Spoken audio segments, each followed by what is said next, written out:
Everybody, welcome back to Marine Corps Movie Minute, where we're breaking down movies of the Marine Corps 1 minute at a time. Right now, we're at the magical number 65 of Heartbreak Ridge. With me tonight are my friends Brian Lockhart and our special guest. Hey, everybody, this is Brad Mendenhall from the Cosmic Geppetto Podcast. Real excited. Another great minute. I'm excited. This has been a lot of fun. Yeah, glad you're enjoying yourself. So this minute right here continues our conversation between Gunny and Sergeant Major Choozoo at the bar, where he kind of breaks down what 1 and 1 means. And the minute ends with the Marines of Recon scrambling to make sure that they have all their required gear because, I guess we'll discuss why they need all their required gear. It's just so fun watching this interaction.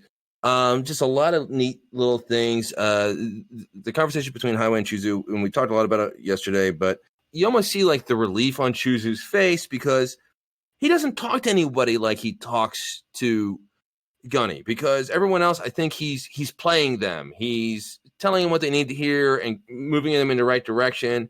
He sort of strikes me as the guy in the back of the room who knows just what to say and when to say it to get the people to dance the way he wants them to dance. And there's this nice comfort level between him and Highway. Yeah, I think these two have a shorthand that they understand. And besides, outside of Tom Highway in their history, he's pretty much all the other enlisted's boss. I mean, his relationship with those Marines that he might deal with on a day-to-day basis is probably going to be a little bit different than the shared history that him and Highway have, going back as far as they had, even though, technically he is his boss because he is. They've known each other. What they know transcends that. Yeah, I mean, they're, like we've talked about, their conversation picks up from last minute, but it's just two old buddies having a beer and shooting a shit, and he knows, he shows up because he knows something's wrong with his friend, and he's there to kind of make sure he doesn't get himself into any trouble. Yeah, poor Choozoo doesn't even get to finish his beer. Well, I wonder if the reason he's telling the story of the 1 and 1 is, partly because he knows they had an issue with Major Powers earlier that day. And I'm really not sure exactly what he hopes to get from this conversation, but just the fact that he's kind of bringing up that I know that Major Powers is an asshole, and he's actually an asshole to me as well. So don't take it personal, maybe. Yeah. So he brought up the 1 and 1 long before Gunny was there. I mean, based on the way this story is being presented, we have to assume, maybe we're assuming incorrectly, maybe he told him this story once Gunny arrived and they knows their history, and he's just finding another way to shit on Gunny Highway. Yeah. But my guess, based on the way context clues, this is something that happened before, Gunny showed back up. And he's just highlighting that, look, I've been dealing with this jerk for a while now. But it's something that does relate to both of them because they both fought in the same wars. 1 and 1. I kind of had a few thoughts on what he means by that. So 0 wins. 0 is 0, no wins. Yep. I mean, he even says that. 1 tie, Korea, and 1 loss, Vietnam. Yep. And again, I did always question why we talked about last minute, like, why would he say this to Sergeant Major Choozoo? But we've established he's trying to basically mark his territory, I guess. And he's also just trying to maybe put him in his place. But honestly, he's just kind of a dick. Yeah. So I question the 1 and 1 a little bit. And I don't want to get into a big, geopolitical military debate about what that means. But right. Yeah, it's sensitive territory, right? Oh, super. Let's take the easy one first. 1 tie, Korea. I would argue that is 100% correct. I don't think anybody would even argue that. I think it's pretty much the general consensus. I mean, to this day, they drew the 38th parallel, lines, everything. When that Korean conflict kicked off, when the ceasefire happened, everything went back to exactly the way it was before the conflict and before all the fighting. And I believe to this day, we are still technically at a state of war with them. We're just in a ceasefire. Yes, we are. Well, That may have Korea. changed recently with North Korea. Yeah, I don't think war was ever declared officially, but I think we are at a ceasefire. It was a The term police action. Yeah, it was a NATO action. Yeah. Spearheaded by the U.S. and was not vetoed because at the time Russia had boycotted I'm sorry, I said NATO, but I meant UN. Russia had boycotted the UN, which they weren't there to then stop the UN from committing to. This was a UN action, but it was predominantly driven by the U.S.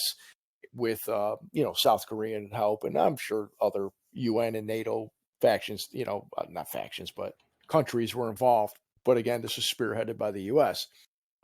So yeah, you're right. No real declaration of war, but we never officially ended, other than a ceasefire, technically, conflict with them. So yeah, that's obvious. It's a tie. Everything's basically the way it was before the war started. Yeah. And then, we've talked about the whole Frozen Chosen and Heartbreak Ridge a little bit and what kind of some of that entailed. It wasn't the North Koreans that pushed the Marines back, that's for sure. It was like 1 billion Chinese coming across the border. The Western movies where all of a sudden the horizon just all of a sudden there's like a whole bunch of was it the old Western movies where the Indians come over the top, all of a sudden you look up and you're like, oh no. Yeah. So time to fall back. And I'll gloss over the whole Vietnam being a loss, because even as Gunny says, well, we won the battles, but we lost the war. And I think he almost says it as a question mark, because you could argue left and right that we militarily won the battles. If you look, now granted the casualty counts were fudged, and that was one of the, there's no arguing that the way Vietnam was handled was not probably the best way to handle pursue a war, or whatever the strategies could have and should have been different. But that's me being not a politician, not a military genius, and 50 years later. So what the fuck do I know? So I'm a guy with a podcast. So, but I'm just saying, but no, with Vietnam, it was it was. This sounds so unappealing to say, but it was really bad marketing. Like the nation wasn't in the right mental place for that conflict. You had a counterculture movement that didn't believe in the war, that was really against it, and you didn't have real. And it's also, and sadly, often for Americans, like the general public, to really support a war, they need to have that very distinct thing to grasp onto, and the politics were complicated and confusing with that. Yeah. So it wasn't like World War II, where and even the Iraqi conflicts, where Jesus Christ, after 9/11, there was something very easy. Obviously, they made it very easy to grasp onto that. It's like, why are we doing this? So while you had some anti-war sentiments, especially years afterwards, where, again, politics gets more complicated, Vietnam, it was tough to find that. But it should never, and unfortunately, it did take away from what our soldiers were doing. And, I had the generation before me in my family, people who served in Vietnam. And, regardless of your feelings about whether we should have been at war or anything like that, people in my family were getting shot at. And, it wasn't their fault. God forbid, the people who were making the decisions were not the ones in that situation. So you could disagree with the reasons for being there or the politics of it, but the problem was what happened, the way people viewed the people who actually were in the shit. And we should never lose respect for the people that are in this shit. Yeah, it's not, they didn't ask to go, especially back then when there was a draft. So there was volunteers, but nobody asked to go, and it's, if I'm not mistaken, and of course now I'm getting more into the woods, but the war initially was not popular, but it didn't have quite the anti-war fever that happened as it dragged on. And that's part of the problem with having really no clear definition of what victory is. And it just keeps dragging on, and we just keep sending people over there. And like you said, that's actually an excellent point. It was like the counterculture it wasn't World War II. It wasn't the days of somebody attacked us, we are going to sign up and go back, because that's what happened after 9/11 too. A lot of people volunteered and joined this service because we were attacked. There was a lot of patriotism. By that point, yeah, a lot of I wouldn't say demographics, but the political leanings were shifting, and people just were not, they couldn't see what the point was. Now, looking back at it, I can understand what the strategy was. You got to stop communism. I mean, the goal, because especially too, people look at it now, and they weren't looking at what was going on in the midst of the Cold War. And you have to, the idea, both in Korea and Vietnam, was you have to stop communism anywhere and everywhere that it pops up, because if it pops up one place, it's going to domino effect to everywhere else. Whether or not that's right or wrong, that's neither here nor there. That was the action, the belief, and that was, where some of these strategies were coming from. Now, I made a joke about the Chinese coming over the border in North Korea. That's a lot of the reasons why they handled the war the way they did in Vietnam, is because they were worried about the Chinese involving themselves. I took a history class specifically on Vietnam, and it was fascinating. And I found I wish I had the book in front of me, because it was like the most dumbed down, like easy read explanation of what went on. Like I'm like, I don't know why they just don't give it to every high school kid to read, because it's like, it's not that long, and it really gets you into the history of Vietnam, the history of how Vietnam and China really don't like each other. I mean, it's really, I mean, and honestly, they may not even have helped the North Vietnamese. It was just, but they were worried about China getting dragged into this war. I mean, I'm sure that, Chinese and Soviets were probably providing assistance and all that. But as far as physically them entering the war with their people, they were trying to avoid that. But anyways, the Tet Offensive was often seen as a loss for the U.S., but we utterly destroyed the Viet Cong during that military action. So this is another thing where it's like, well, they won the battle, but they lost the war, as far as either perception and that, what ended up happening is, once we pulled out, South Vietnam fell. So you could look at that as a loss, because most people I would say the conventional wisdom, and I'm slightly arguing against conventional wisdom, is that, Vietnam was totally a loss, shouldn't have been there. I can see I can see the reasonings of why they were there. I can also see why they probably should have done things differently. But I mean, that's a whole other conversation. But once we put, like we did, like the U.S. did their job while we were there, communism did not spread. Months after we left, it went to all of Southeast Asia. So, what they thought was going to happen actually did happen. So I guess for the purposes of this movie, before I dig myself too deep into a hole, and I show my ass to the general public. Too late. Right. I'm going to bail on this. But I will say, for the purposes of this movie, Vietnam being a loss needs to happen, and I'm going to argue about a win here in a second. As far as, again, the 01-1, it's setting up the fact that, spoiler alert, at the end of the movie, they get a win.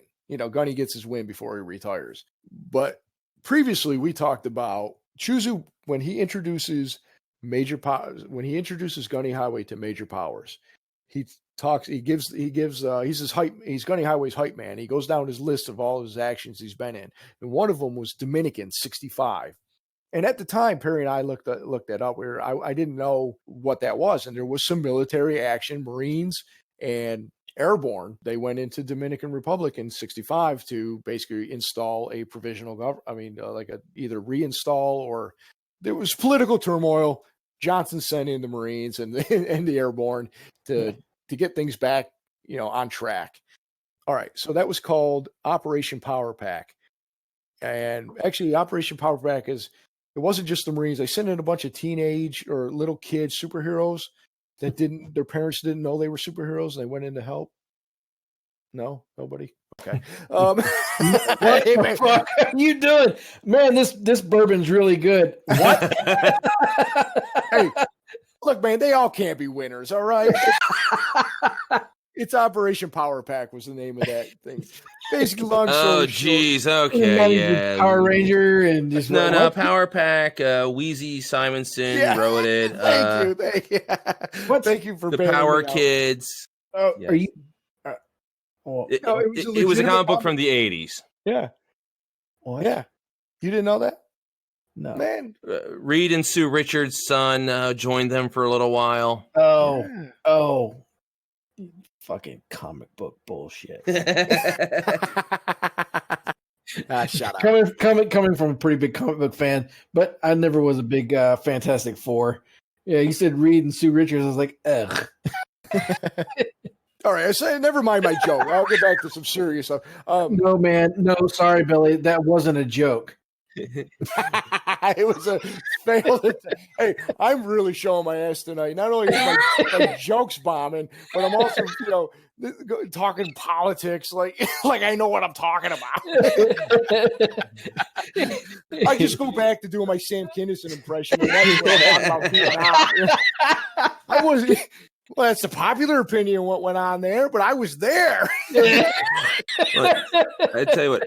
I love the Power Pack comic book. It was written by Louise Simonson. Her husband, Walt Simonson, who was a big deal writer and artist for Thor, has actually been on the Cosmic Geppetto podcast. Oh, that's awesome. Yeah. He very nice guy who actually got to be like an extra on the first Thor movie. Yes. To like give an idea of how influential he was on that character. So yeah, I remember that well. I wasn't ready for it. I'm too deep into my sea glass Pinot Grigio. So you're being too nice. Well, where I was attempting to go with this poorly was that I guess the Marines did their job, what they set out to do there. So maybe that could have been a win, but nobody remembers the Dominican military intervention of 65 because we had something called Vietnam going on back then. That was a little more important. Anyways, let's tap out. Uncle. Well, I do like that. Gunny said, "Well, I'm not going to lose the next one because my men aren't ready." I did put in my notes for that though is really, Gunny, they're your men because I'm pretty sure Major Powers told you that they're like the 8th Marines men. Which means they're his men, you egotistical son of a bitch. Well, and that's so funny because it's just, he had a point. It's like, no, these are Marines, these are soldiers. But then he has to, but they're my men. It's like, right. Oh, okay. Right. Well, but when Powers said that, though, we were kind of joking. We're like, well, if you follow his logic, though, because he goes from like division to battalion to division, whatever. Or I always mess up where it goes where, really showing my ass. But if you follow that logic, though, then they're still Gunny's men because, Major Powers is reports to somebody. So they're not like the buck doesn't stop with him, basically. So they are Gunny's men. Yeah. but again, we mentioned last minute that's the crux of what Gunny's mission is for his short time left in the Corps is to get these men ready so they don't die. Right. They kill the enemy and they come home. Well, and really, and it's funny that he's having this conversation because by the end of this minute, they get a phone call. They're on high alert, the whole battalion. So they're getting called. So yeah, I mean, this is his mission for the short time left that he has in the Marine Corps. No, I had a question. They mentioned Stoney Jackson, but is that Little Mary's husband, Stoney Jackson? That's their platoon sergeant. Yeah, the best goddamn platoon sergeant, Oh, here we go with this poetic. Yeah, Stoney Jackson was Little Mary's husband, which apparently for what's going on between 30, 40 years. Little Mary apparently seems to have been celibate. Yeah, because she does seem like she's been, she's kind of carrying on his legacy, Yeah, and all that. Because he's good for Stoney, man. He broke her for other men. Jesus. Well, she just said she was a little younger. She'd curl Tom Highway's toes. Well, she said that, but I mean, Hey, he said she could. So, Stoney Jackson's a real hero of this movie. well, okay. Let's get. Choozoo said, "Best goddamn platoon sergeant, two mule, and short prick, piss ant, baby soldier, little fuckers ever went to war with." That also gives credence to your idea that these two were soldiers before they were Marines. Exactly, because he didn't say Marines, he said soldiers, and that I wrote that down. I'm like, this is not a movie mistake. I think he is specifying. He's specifically highlighting the difference between Army soldiers and Marines. Well, when he tells the story of Heartbreak Ridge later, he mentions it as like before Marines or something along those lines. So it's actually called back to later. Yeah, he says we joined the Corps later because not knowing this, I didn't actually know this until we started doing this podcast. My father later, kind of said to me, he goes, no, it was my understanding that they were Army first and then were Marines later, because it's like you said, there's a line of dialogue of it, but not really, as many times I've seen this movie, it's like, oh, it's on TBS and I'm like doing stuff around the house. I'm going to leave it on, but I'm going to watch this scene or whatever. And of course I'm a dumb kid. And as I've routinely shown too, I don't hear too good some of the lines of dialogue because I've been getting dialogue wrong this whole time. He's certified. See, he's certifiable. I'll just tell Brad earlier when Gunny was marching the platoon and he told Aponte to give a cadence and he couldn't remember any. And Stitch says, do it. The dude is certifiable. For years, it wasn't until I was having this conversation with Perry that I realized that he wasn't saying, I thought he was saying, do the certifiable, which makes no sense. But I thought he was saying, do the one cadence that we know.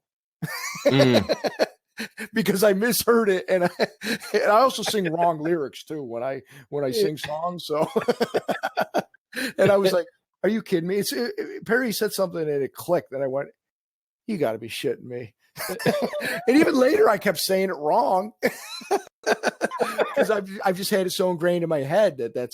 But anyways, this movie was supposed to be about an Army unit because Heartbreak Ridge was fought with the Army.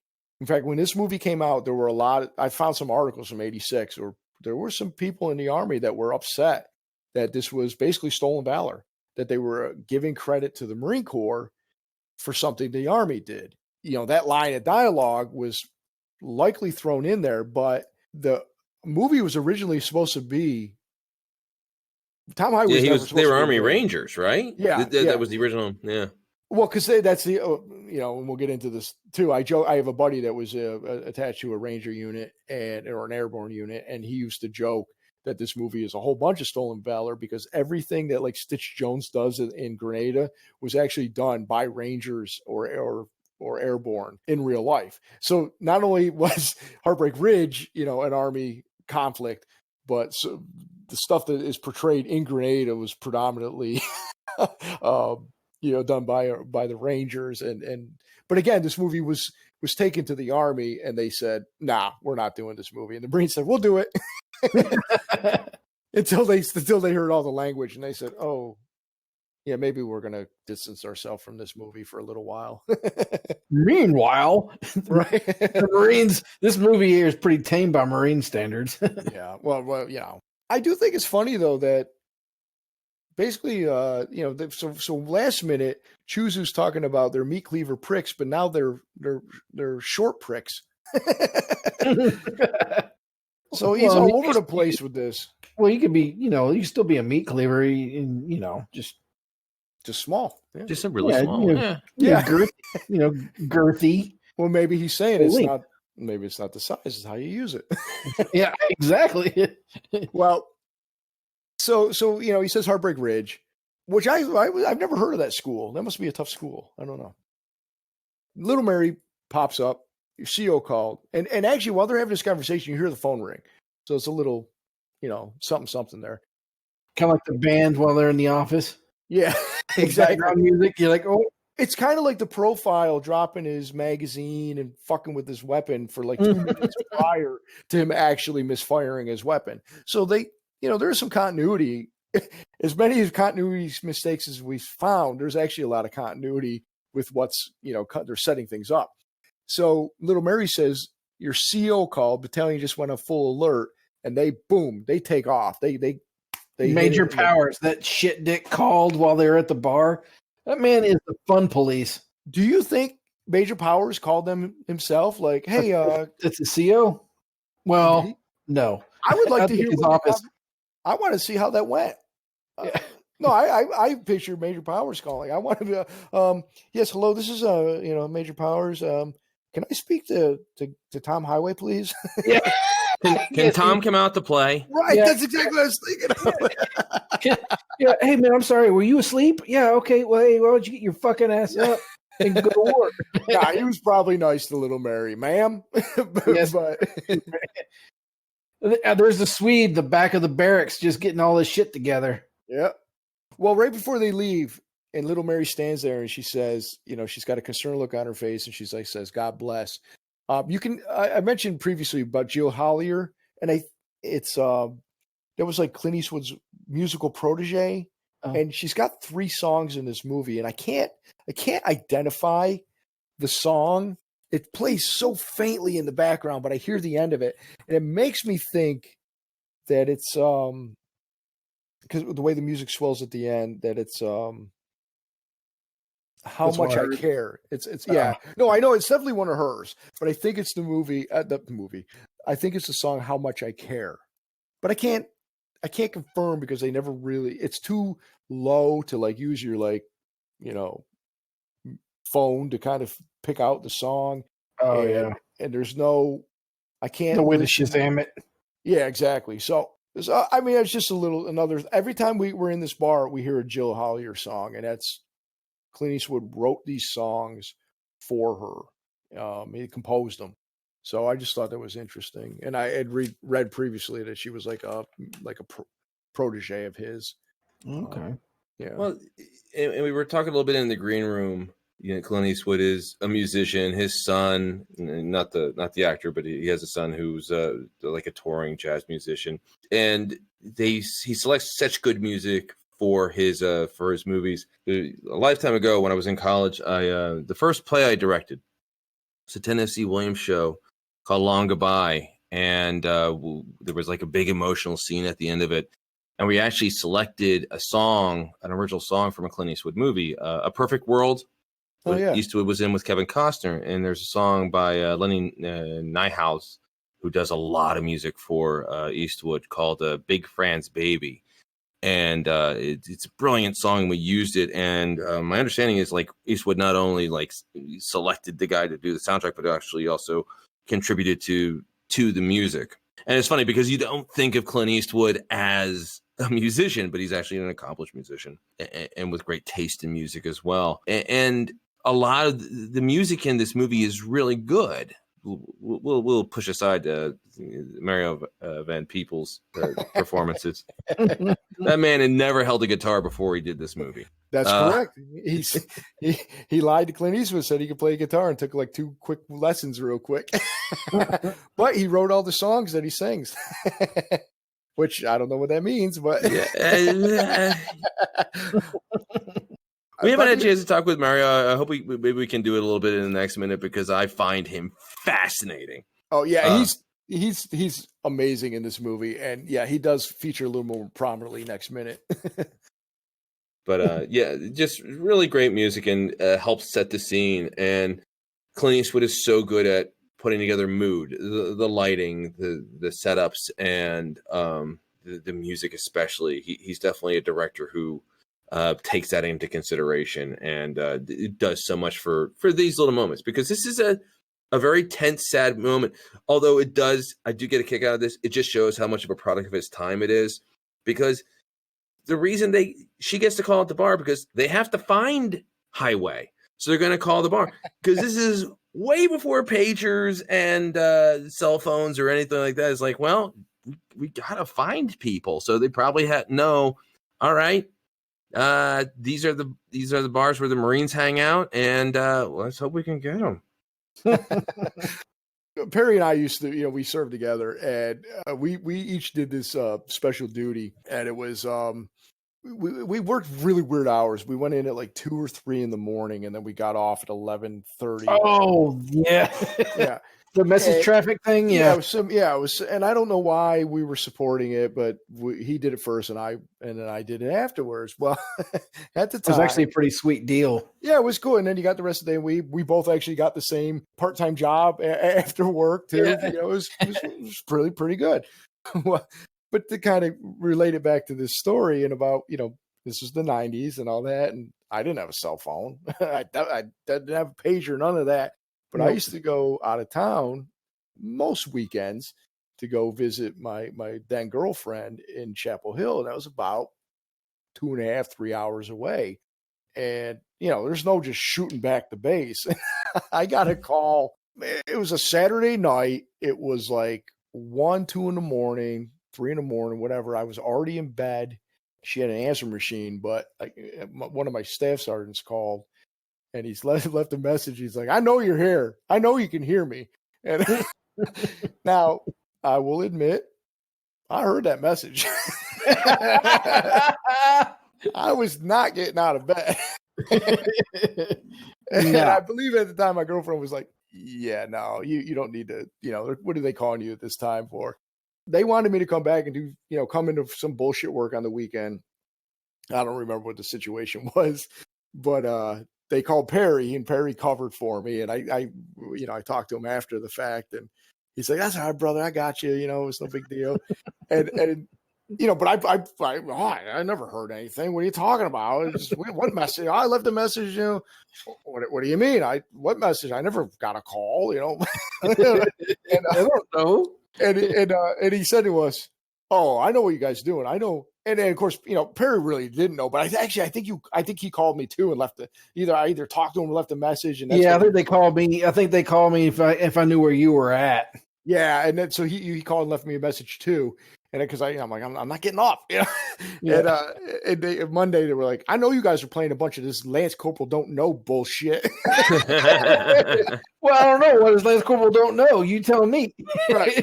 I don't know. Because I'm like, I don't know. I didn't hear anything. Perry's like, I don't know. I don't know where he was. I just, I don't know. Shit got taken care of, right? Yeah. Everybody right. Out of here. So, but that's the nature of the beast, when, like you said, now it's, you get all sorts of, they know where you are pretty much all the time, as I would have to imagine, between social media, cell phones, and I feel bad for a kid one day. I should have called back. I used to have, this is like 2005, like that time frame or something like that. I had 2 phone numbers. I had a separate line in my house just specifically for dial-up, basically. I didn't even have high-speed internet or any of that crap then. I don't even know if they had it then, but so I had a separate lines totally for dial-up. But every once in a while, I'd plug a phone in there. I don't know why, or I had a splitter or something. And long story short, I got a voicemail from some soldier, and he's like, "Hey, Staff Sergeant, I'm going to be late," and I'm like, "Son, you're about to be UA." I know where this is going. You called the wrong goddamn house. I should have called him back, but by the time I heard the message, I was like, "It's probably too late for you, kid." Yeah. It was probably a long time before you heard that message. He done had his ass chewed several times. Yeah. You live and learn. What can you do? Yeah, we transposed that 3 with that 8. Oops. You're gonna pay for that, kid. We get a quick second of a frantic recon Marines running around looking for gear. But we can talk more about that next minute, since there's more of that to come. Yeah. Is there anything in this particular minute you guys want to cover before we maybe wrap it up and hit the last one? Nah, man. No, I think we got it. I think we got it. Very little about the movie. It's awesome. I know. Yeah, off-roading once. The whole working. Yeah, we actually strode onto the road when we were crossing it. Like, oh yeah, there's a movie playing in the background. Anyway, back to our bullshit. Yeah. So, Brad, do you want to tell people where they can find you? Well, I mentioned yesterday, I am the host and co-founder of the Cosmic Geppetto Podcast, a pop culture show.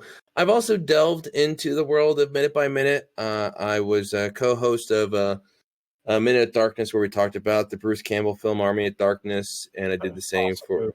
Oh, it's a great movie. And I also did the same. I co-hosted for Flash Gordon Minute, where we talked about the movie from the 80s, which was just a really fun movie, and it was a great time doing that. And I produced Escape from New York Minute. All right. I recommend. All those shows have wrapped, so you can go and subscribe and listen to them start to finish. And geez, we're still in the middle of the quarantine. So what else? What better do you have to do? So give them a listen. And I'll give my personal recommendation. I've listened to Minute in the Darkness and I've enjoyed it. And I've recently begun Flash Gordon Minute, and I'm enjoying it so far. So it's got my seal of approval for whatever that's worth. But I'm enjoying it. Well, everybody knows where to find us, Marine Corps Movie Minute. Join us on our Quarterdeck Facebook page. And other than that, let's wrap it up. We'll finish up the week on Friday and do minute 66. Right on. Brad, you're the best podcasting guest that two mule and short prick pissant baby soldier little fuckers ever podcasted with.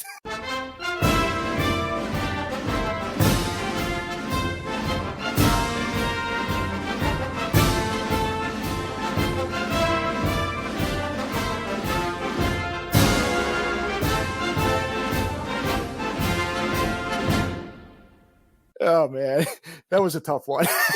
He's sitting there sweating. He looks like Gunny Highway at the bar. He's just there leaned up, rubbing his eyes. Oh, pulled a hammy. I'm wiping the sweat away as we speak. Say what? And don't do it.